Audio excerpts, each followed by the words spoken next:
Masjid Pondok Pesantren Al Utsmani ya. Oke, salam sejahtera untuk kita semua. Om Swastiastu, Namo Buddhaya, salam kebajikan.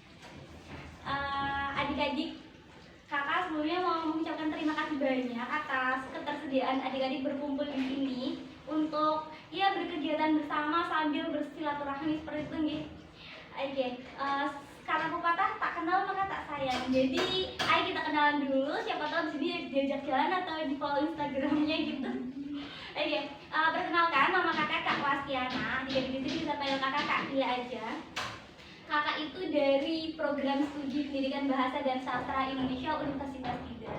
Kayaknya adik-adik tahu ya Universitas Tidar itu karena deket banget tempatnya, dan kakak yakin pasti banyak dari kalian yang nanti kalau udah lulus SMA bisa melanjutkan studi ke Universitas Tidar. Mungkin adik-adik di sini bertanya-tanya ya, kenapa sih kakak kesini gitu, kayak aduh ngapain banget gitu ya.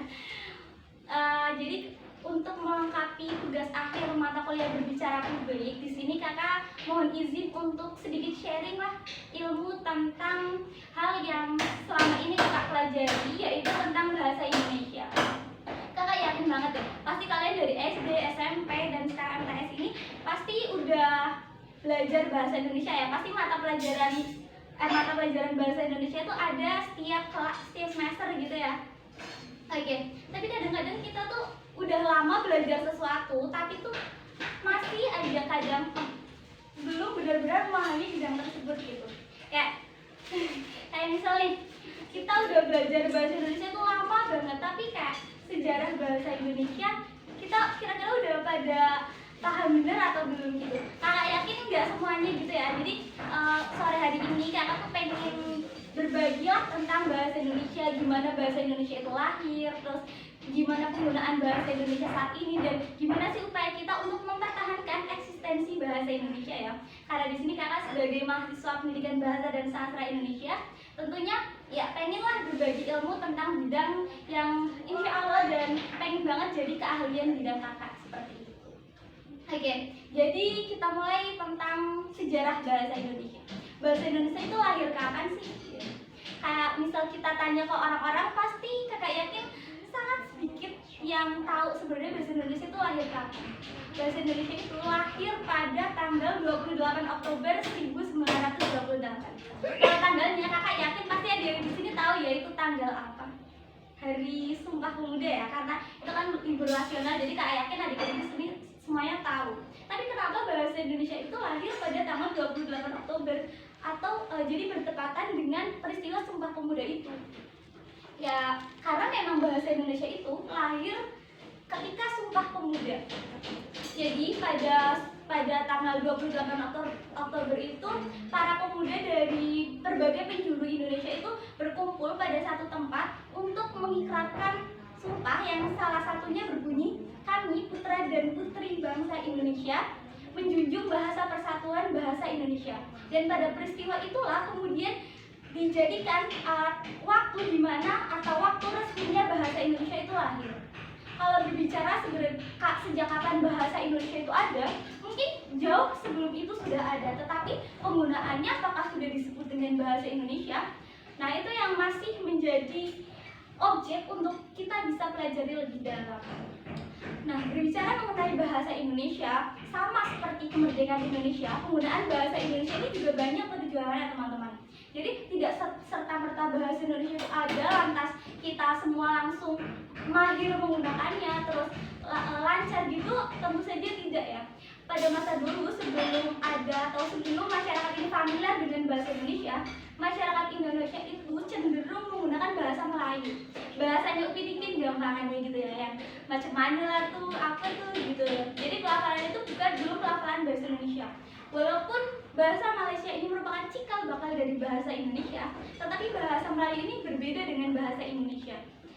Bahasa Melayu dan bahasa Indonesia memiliki banyak kaidah dan aturan kebahasaan yang sangat berbeda. Dan pada masa itu, masyarakat Indonesia yang lebih familiar, lebih terbiasa menggunakan bahasa Indonesia harus dialihkan menggunakan bahasa Indonesia sebagai bahasa persatuan kita. Nah, dengan begitulah kemudian banyak sekali aktivis bahasa, sastrawan yang mencoba mendorong, menggebrak masyarakat Indonesia agar lebih ketimbang Melayu, yang kemudian harapannya bisa terus menggunakan bahasa Indonesia. Pada masa itu banyak sekali upaya yang dilakukan, salah satunya menggunakan karya sastra. Karya sastra mulai diciptakan menggunakan bahasa Indonesia, baik itu puisi, prosa, drama, dan masih banyak lainnya. Kemudian sampai akhirnya pada tanggal 18 Agustus 1945, tepatnya 1 hari setelah peristiwa proklamasi atau kemerdekaan Indonesia, itu bahasa Indonesia diresmikan sebagai bahasa negara. Oh, apa bedanya bahasa persatuan dengan bahasa negara? Bahasa persatuan itu istilahnya kayak bahasa yang dimengerti oleh seluruh masyarakat Indonesia, bahasa yang menjadi alat atau translator untuk saling mengetahui atau masing-masing masyarakat Indonesia bisa mengerti dan bisa berkomunikasi menggunakan bahasa Indonesia.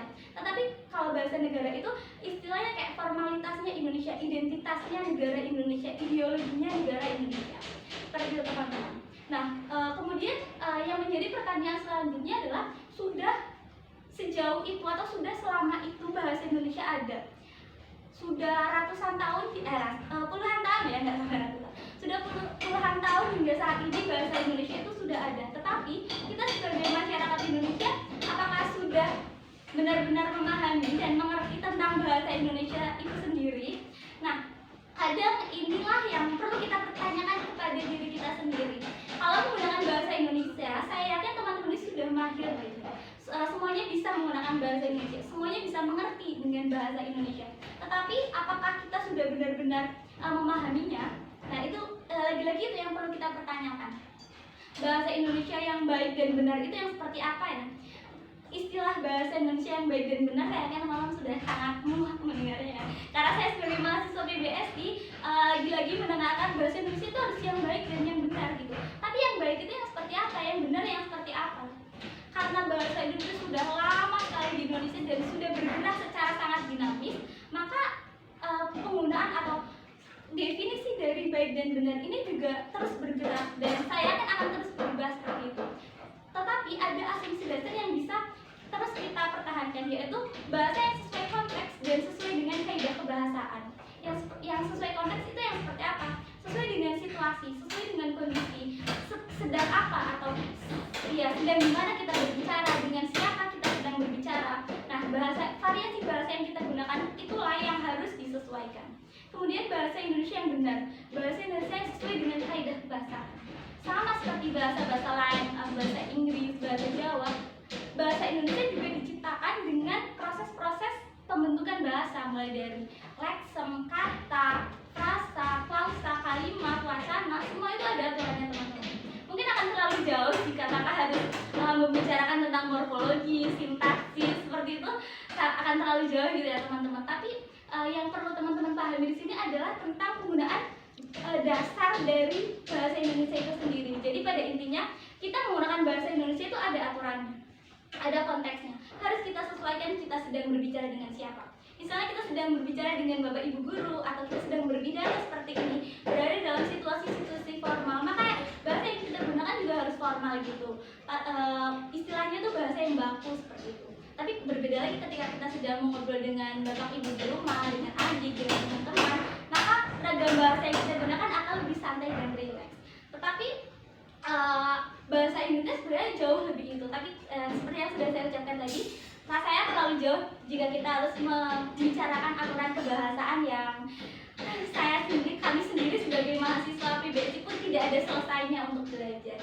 Nah, yang penting selanjutnya adalah kita sebagai masyarakat Indonesia ya, entah di sini teman-teman masih SD, masih SMP, atau mungkin yang sudah kuliah, yang kuliahnya tidak di PBSI atau di PBSI, mengeksistensikan bahasa Indonesia, mempertahankan keindahan atau keberlangsungan keadaan bahasa Indonesia yang baik itu adalah tanggung jawab kita sebagai masyarakat Indonesia.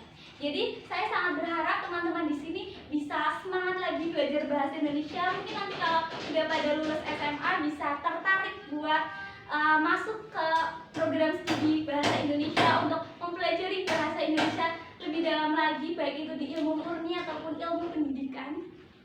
Nah, jadi untuk saat ini mungkin lebih semangat belajar bahasa Indonesia, lebih bangga menggunakan bahasa Indonesia, dan tentunya lebih semangat lagi seperti itu menjalani kegiatan-kegiatan sehari-hari dengan bahasa Indonesia atau bahasa tercinta kita. Seperti itu teman-teman, mohon maaf sekali mungkin banyak bahasa-bahasa dari saya yang masih sulit dimengerti karena bahasa saya mungkin terlalu panjang, terlalu berlibat seperti itu teman-teman. Dan saya benar-benar mengucapkan terima kasih banyak atas ketersediaan teman-teman berkumpul di sini belajar bersama saya, itu menyambung silaturahmi, menambah teman seperti itu